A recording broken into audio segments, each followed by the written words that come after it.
Here we have verse 28 of the 19th chapter, the Gospel of John. Jesus has just disposed of, you might say, the state business as he's hanging there on the cross, assigning the care of Mary to John, his apostle, and vice versa. Mary is going to recognize John as her son now, taking the place of Jesus in a sense. And now we have John continuing the narrative with the one of the sayings from the cross.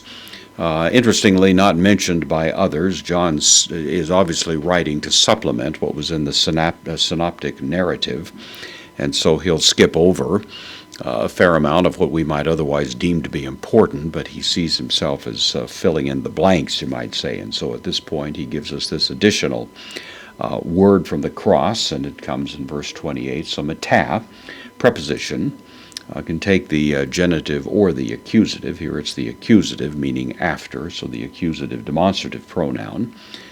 In the neuter, singular, so after this. Not these things, but this, meaning specifically this item of business connected with Mary and John. And then eidos. Eidos is from eido, which means I see.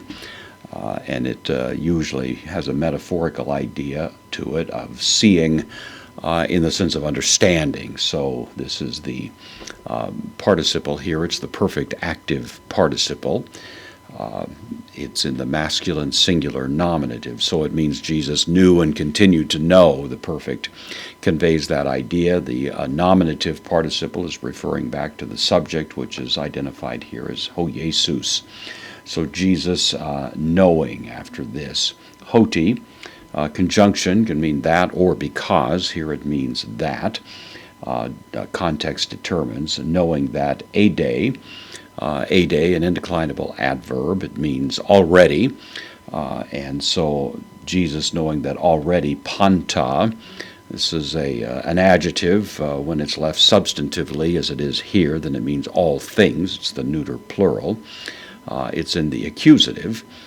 So we have, or I should say it's in the nominative actually. So Jesus knowing already all things, tetelestai. This is from teleo. It means to finish something, to bring it to its conclusion. This is the third person singular, even though the subject here, panta, is plural. Plural nouns can take a singular verb, and that's what we have here. So the idea is all things, tetelestai, third person singular, perfect passive indicative. All things had been brought to conclusion. Everything's finished. All of the work that was required on the cross is done. And then a very similar word, hina, in order that teleothe.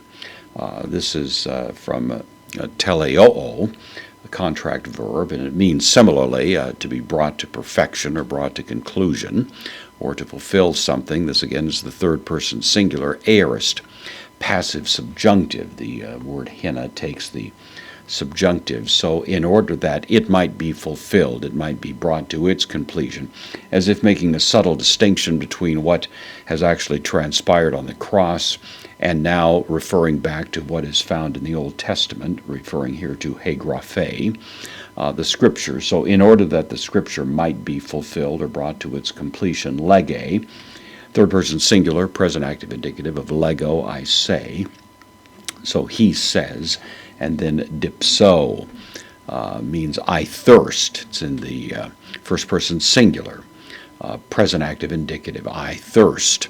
So here's one of those 7 words from the cross, and it stands for something that is anticipated, of course, in the Old Testament scriptures, but now is given its final expression here by Jesus, I thirst.